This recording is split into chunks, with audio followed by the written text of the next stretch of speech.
Hi, I'm Mike Gilliam, and this is a Slice of New York. Every summer, something special takes place in Brooklyn. It's an event you will only find in New York, and people come from all over the world to be a part of it or just to watch it go down. It's the Nathan's famous International Hot Dog Eating Contest every year on the 4th of July at Coney Island.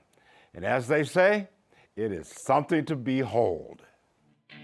They say that competitive eating is the battleground upon which God and Lucifer wage war for men's souls, my friends. And they are right, for this is a battle of the ages.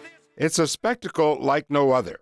The corner of Surf and Stillwell Avenues transformed from this to this. The Nathan's famous International Hot Dog Eating Contest. We are the strong, and we are the fast, and we are the free, and we may be knocked down by forces of man or nature, but we will never submit. We will never submit. So it is, and so it always shall be. Let the contest begin! The contest started small, but over the years it has grown, in large part due to George Shea, who got involved in the 90s, taking it to new heights. It is an honor to all those now living to behold this man. He is the granite rock that is America. The PR man slash host slash huckster changed everything. He took competitive eaters and turned them into larger-than-life characters with his nicknames and his gift of gab. When we are young, we drink our coffee with milk and sugar. And as we age, we drink it with milk only. Then we drink it black, then we drink it decaf, then we die. Our next eater is at decaf. But he has established a legacy of greatness that will last forever. He is the Spam eating champion of the world. 6 pounds in 6 minutes. Ranked number 13 at 74 years of age from Las Vegas, Nevada, Rich Lefevre! He nurtured and developed their stories, doing things like rapping with Badlands Booker.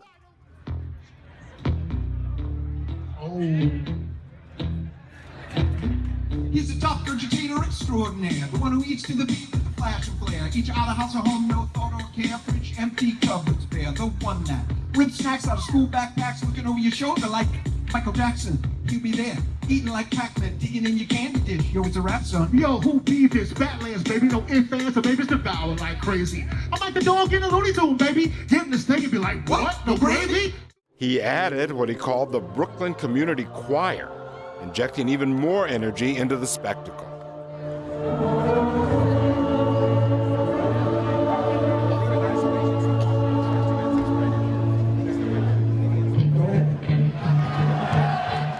And it continued to grow. They even have a deal with ESPN. What's it going to take from you to win this thing today? Bringing the spectacle into the homes of millions. The contest has been big for nearby businesses. Eric Haddad's family has owned the Coney Island Beach Shop next to Nathan's for more than 30 years. So you guys sell a lot of the Nathan's stuff here, right? Yeah, a whole lot. Here, if you look over here, for example, we have this shirt, Nathan's. This one people like, that's how I roll. And it's just the condiments over there. This is the original logo over here, and then that's the one from the hot dog eating contest. How about that hot dog hat? Hot dog hat sells out so fast we don't even have it now. Really? Yeah. People just come in all day asking for those hot dog hats. Really? Yeah, all day. And all that excitement rolls from Nathan's to the Boardwalk. The rapper, Gorilla Nems, is one of many fans. It's a spectacle. It's not something you see every day. It's, you don't usually see guys and girls stuffing 70 hot dogs in their mouth in 10 minutes. It's, it's become a staple in New York, a 4th of July staple. So it's like an American staple, not only Coney Island. I think it's amazing. I just don't understand how people can fit that much food into their stomachs. It's a great vibe. It's families from all over the country, all over the state. You get locals, you get little kids, you get entourages of the eaters cheering and yelling. It's a great day, no matter what walk of life you're from. Everybody is here to hang out together. It's wild but fun at the same time. All right, joining me now, the guy that runs the show and exemplifies the Nathan's hot dog eating contests as much as the contestants themselves, the host and master of ceremonies, and the founder of Major League Eating, George Shea. George, welcome. Thank you for having me. It's good to have you here. Talk to me a little bit. How did you get started in all of this?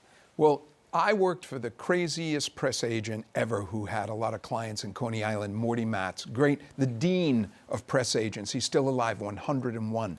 Wow. And he and his partner had started the hot dog contest in 1972. It was a very small contest. When I did it, it was very small out there, 20 people maybe, 2 cameras. And then I just built it and created International Federation of Competitive Eating, now Major League Eating, and it just built and built. Now it's on ESPN, and you have just many, many tens of thousands of people. It's a whole different thing, but it's sort of grown. Mm-hmm. What was the thought process for you when you decided to kind of take this stuff on? Well, you know, I still do a ton of business-to-business PR, which is very rewarding, but not a lot of fun. And that was always the way it was. So on the 4th of July, I just used this as a way to have fun. And that's what Coney Island is about, right? You can say and do anything you want. And so for me, my thought process was, here is an outlet to do some stuff that's crazy and fun and funny. People will laugh. Mm-hmm. And then you wanted to do more, though, so that's when you kind of formed Major League Eating. Your brother's involved as well, right? My brother Richard is my partner, as is Dave Baer, and they are brilliant people, much better business people than I am. Very funny, too. You're a creative. Well, I know how to yell on stage. That's what I do. But they worked with me. We just thought, here's an opportunity. There was not a business plan. It was just, what would be funny? What would people react to? What would people write about? And so we did one thing after another, following this sort of league mentality, right? We had rankings, we had all these kinds of things. And what was funny was the response from the media was so great that the public picked up on it, and it just sort of created this whole platform that we have now. Can you spot a guy that can win just by looking at him? No. And here's the thing, we always used to think it'd be the big, heavy guy, the Bluto type, who'd be the best eater. Ed Croce, one of our original champions, was that big sort of guy. And then the Japanese came, and they were tiny, but they had practiced, they had learned about the techniques needed to get the hot dogs down, and they blew everybody away. So I cannot tell just by the look of a man or a woman how much they can eat. It's really about how much they've thought about the process. Mm-hmm. For George Shea, what's it like when you're up there emceeing this thing, introducing these guys? For me, it's absolutely my favorite day of the year. Very intense. It's live on ESPN, so I've memorized all these introductions, and I have to deliver them, and you can't mess up. And so the tension's high, but it's fantastic, and the audience is 100% with you. Like, they are there to have fun. When you're involved with a crowd like that, there's a feeling like none other. Mm-hmm. What about the competitors? What's it like to work with these people? They're great people, but you know what's funny? They take this very, very seriously. So a lot of the fans come and it's just a lark, right? Mm-hmm. But for these eaters, they take this very seriously. Most of them train, most of them prepare. They think about, how do I separate the hot dog from the bun? How do I eat? How do I make sure I'm breathing correctly when I'm doing this? How do I get that volume down safely? And that's, it's not a joke to them. They're really trying. Mm-hmm. Is it safe? It is safe, but in any sport or anything like that, you have to take care. We always have emergency medical technicians. Obviously, everybody's 18. We have a bunch of safety protocols in place so that we've never had an incident. Mm-hmm. From all of the competitions that you've actually emceed and taken part in, what's the one moment that sticks out in your mind? Well, there's no question about that. When Joey Chestnut beat Kobayashi in 2007 to bring the mustard belt back to the United States, that was one of the greatest days in history, and certainly for me. And I got up on the table and I said, USA, USA, USA, and I was criticized for that by Kobayashi because I should have been above partisanship. But on the 4th of July, I'm an American. What can I tell you? Oh, absolutely. So you're a Brooklyn guy now, right? You're from Maine originally, but now are you kind of a Brooklyn guy? Well, you can see that's the street vibe. That's the Brooklyn street vibe you're getting. Yes, I'm from Maine, from Bangor, Maine. and came here in 1982. I've been here ever since. I've lived in Brooklyn since 2000. So I love Brooklyn. Family man? Yes. I have a wife and 2 kids, and my son is 26. My daughter's 23. They both live in Manhattan. They're living the life. All right. That's good stuff there. We're going to take a short break. When we come back, we'll have more inside the Nathan's hot dog eating contest with a couple of fan favorites, Crazy Legs Conti and Eric Badlands Booker. This is a Slice of New York.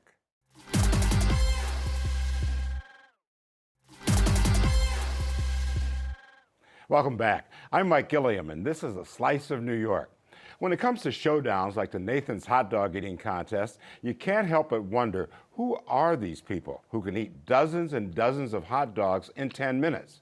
How do they do it, and why? Let's find out. Joining us now, we have Crazy Legs Conti. That's his legal name. He won his first eating competition by downing over 400 oysters before becoming a Nathan's hot dog eating contest regular.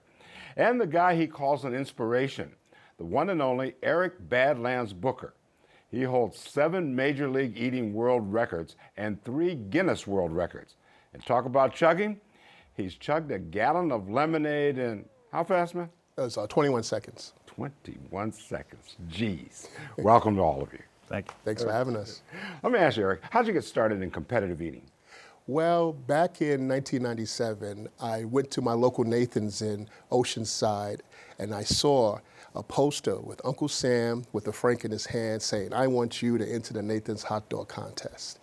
And I asked the manager there, "When is this contest going to come?" He just said, just be here June 21st, get here 15 minutes early, talk to a man named George Shea. So I did that, and George was like, "Oh, we got to put you right here, right in the center, right?" And so he put me right in the center, and you know, there was a couple of people who was trash. There was one guy who was trash talking, but he went and ordered like a full meal before the contest. And I'm like, well, he might have a lot of capacity, but you know, we'll see what happens when the smoke cleared. So you guys have been fast friends ever since then, right? Oh yes. 1997. Oh, yes. That's when history began. Okay. How about you, Crazy Legs? How'd you get started? I was in New Orleans for the Super Bowl. I'm from Boston originally, but I've lived in New York 30 years. Patriots were in. I didn't have a ticket, and I was eating oysters at Felix's, and I looked down the counter, and a guy who kind of looks like me now, like King Neptune, was just eating them as fast as they were shucking them. I said, "How many has anybody ever eaten at once?"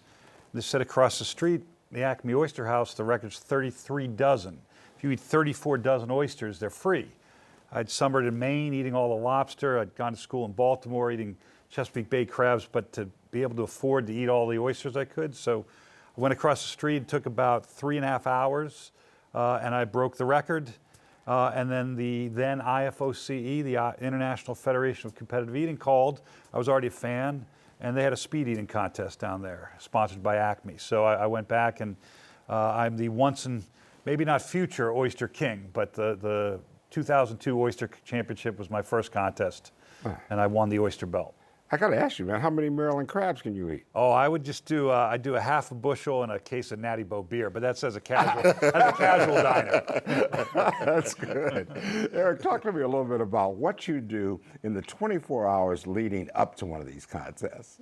Well, in the 24 hours leading, I would just like eat like a very light breakfast, you know what I'm saying? You know, something with a lot of protein in there, you know, and then, you know, I just wouldn't eat until the contest, you know, probably like take sips of water to stay hydrated, maybe a protein shake before bed, but, you know, eat very light and then just get my mind focused, you know, the day of, you know, just like visualize what I'm going to do, stay hungry and focused, as I say, and, you know, get ready for the contest. How about you, Crazy? Like, what do you do? Well, you know, Joey Jaws Chestnut is the GOAT, the greatest of all time. I think of Takeru Kobayashi as the greatest, putting the sport on the map. So I actually do a large bowl of ramen, which kind of stretches out the stomach, but doesn't necessarily fill you up, and kind of honors the past of Nathan's great champions, and then looks to the future to, you know, Pat Deep Dish Bertoletti won last year, and we're hopeful he'll match up against Joey this year. So I try to stretch out with a little big bowl of ramen. Okay. George, a lot of people talk about Joy and Kabayashi and that kind of stuff. Are they with us this year, or kind of where's that standing? So last year there was a dispute over money with Joey, and we did not resolve it. We had a contract on the table. There's been a lot of discussion this year. But the one thing is clear. We love Joey Chestnut. He is always welcome at the contest.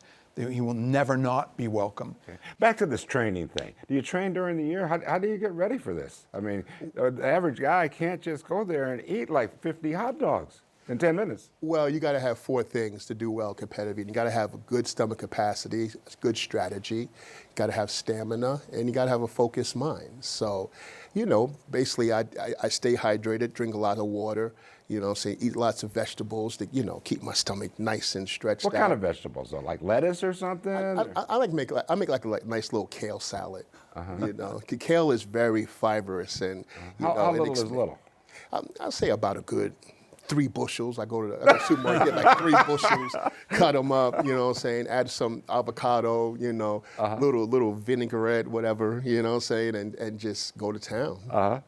How about you? Well, you know, the stomach can fill up, but the mind never can. So a lot of it is mind over stomach matter. So I do a lot of pre-visualization. I want to know where I'm going to be mentally, physically, emotionally, every bite, chew, and swallow. And on a good year, Major League Eating might have 50 contests a year. I don't eat in all of them, but I don't need to train for strawberry shortcake. You know, those are guilt-free calories when I'm at Mattatuck, Long Island, and eating 5-6 pounds of strawberry shortcake. But a lot of it is technique. You want to figure out the best technique. Recently, I tried to not separate the bun and dog. I was dunking it in Tang, good enough for the astronauts, good enough for my hot dog buns, and that didn't really work out. So a lot of it is talking to great eaters like Badlands Booker and trying to come up with ways to just kind of mentally psych yourself up. Because once you've eaten in front of people 3 or 4 contests as a rookie, you kind of know the deal. And then each food is a element unto itself. But the key is to block out the eater to your left and right, the fireworks, the crowd, and just focus on your plate and your plate alone. If someone were to come to you, George, and say, hey, I'm thinking about getting into competitive eating, what would you say to them? Well, you know, it's much more difficult than you think. Just because you can eat you know, 6, 8 slices of pizza on Friday night does not mean you're going to be a great competitive eater. The duration of these contests is very short, 10 minutes. So the technique, the strategy, and sort of that focus, which both of these great eaters have been talking about, is critical. So but another thing I would say is get ready for fame, and maybe fortune, some fortune, but get ready for fame at very least, because the number of media and fans at an event is actually a big factor. It creates anxiety for a lot of people. And we have eaters who are fantastic eaters, but who sort of fry out from all of the focus, right? You're on the 4th of July in Coney Island, and there are 300 members of the media and thousands of people, and it freaks some people out. Badlands, why do you do this?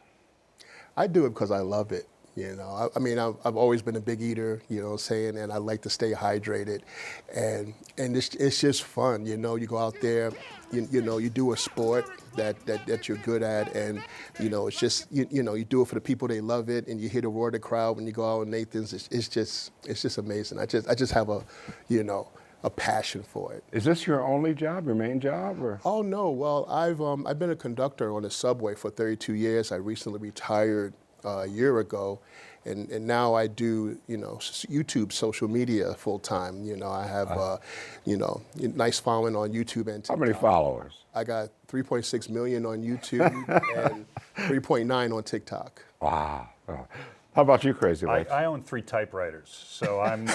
I bet you're banging out good stuff. I'm a bit of a troglodyte. I've sent a lot of postcards, though. I really, I love it. I was a fan of the sport before I started. I played 3 sports, Division III in college, but I was just better at the pregame meal than the actual athletic endeavor. So for 23 years, I've been on the Major League Eating circuit, and you know, I love the Marx Brothers. They did vaudeville. They'd travel everywhere, and Groucho Marx would meet, you know, soldiers or people, and they'd say, oh, you've never heard from where I'm from, and this tiny town, and he would know like the sandwich shop on the corner. I feel like this has been a great way to explore the world one bite at a time. So I'm not going to hang up the esophagus anytime soon, even though my my numbers are dwindling a little bit, but I've been to the Nathan's Famous contest 16 times, and I like everything Major League Eating puts on the plate. You guys are killing me.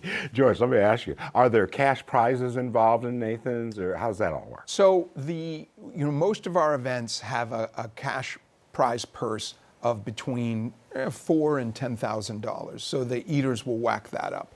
And then the Nathan's contest has a stated purse of $20,000 for the men and $20,000 for the women. However, there are appearance fees that go much, much higher. Oh, okay. We're going to take a short break, and when we come back, we'll meet a woman who is an eating champion, Miki Sudo.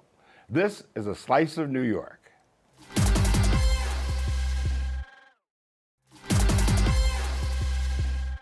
Welcome back. I'm Mike Gilliam, and this is A Slice of New York. We're talking competitive eating, and specifically the Nathan's hot dog eating contest. Women compete too, and there's none better than Miki Sudo. She's undefeated in the women's competition with a 10-year winning streak dating back to 2014, only taking a break 1 year during pregnancy. She set a record for the contest in 2024 by eating 51 hot dogs in 10 minutes. Miki joins us via Zoom. Hey, Miki, how'd you get started in the world of competitive eating? Oh, okay. I mean, we always say that, you don't choose competitive eating, it'll choose you. And that's basically what happened to me. I tried my hand at a man versus food type of challenge, and I got talked into doing my first ever contest.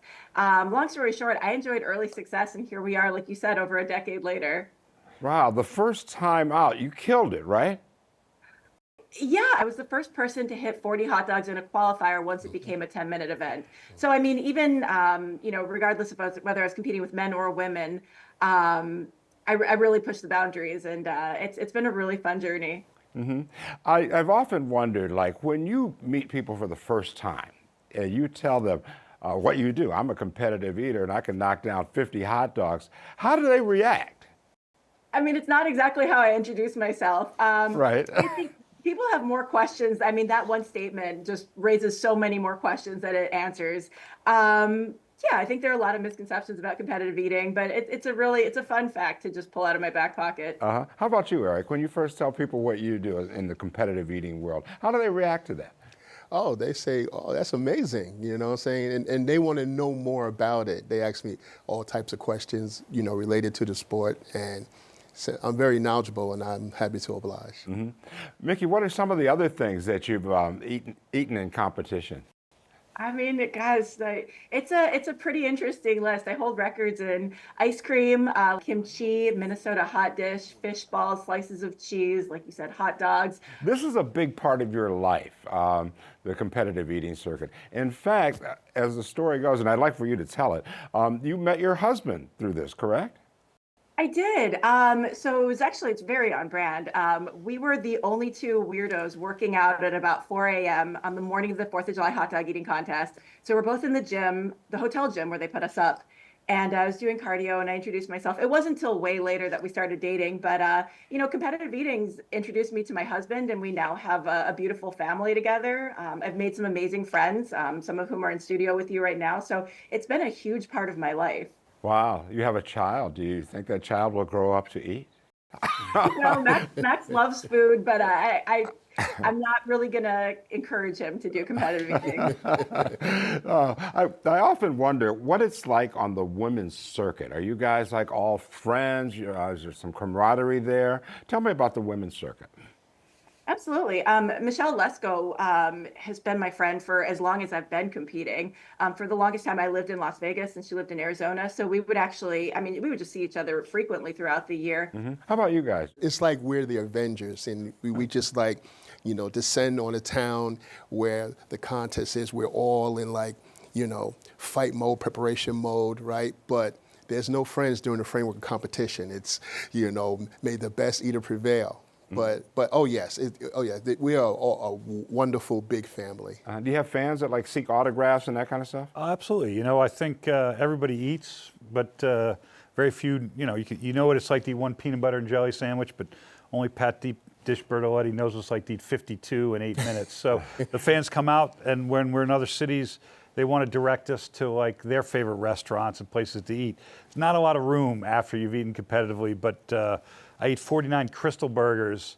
And then people were like, you got to go to Dwyer's. There you have all these, you ate 4, 6 burgers at Dwyer's. I'm like, I'll eat one. That's my 50th burger of the day, but that's it. But it is it's great to see the fans come out, and it's great. Miki, is there a kind of a, on the women's circuit, is there kind of a disconnect there though? Because a lot of people, me included, you're always worried about watching what you eat and watching your physique and all that sort of thing. But yet we have people here who are able to eat, 50 hot dogs and stuff. Is there a disconnect there? I mean, that might be one of the reasons why we see fewer women compete. But honestly, if I was self-conscious about anything, in all the time I've been doing this, I've been self-conscious about possibly losing or not performing well. Not once have I thought, oh, I'm going to be photographed with, barbecue sauce on my face, or, I might put on a few pounds. No, I'm incredibly competitive. I'm adventurous and competitive. So the self-consciousness that you've described isn't really something that crosses my mind. But with that said, it might be something that holds some women back, and I just hope to see it, the sport grow on the women's side as well. Yeah, I guess it's really not part of the whole game, Yeah, it's competitive eating, not competitive prettiness. Yeah, okay, that's going to have to do it. I want to thank all of our guests for taking us behind the scenes of this iconic New York event, the Nathan's Famous International Hot Dog Eating Contest. Crazy Legs Conti, Badlands Booker, Miki Sudo, and the great George Shea. Thank you all for joining us. I'm Mike Gilliam. We'll see you next time on A Slice of New York.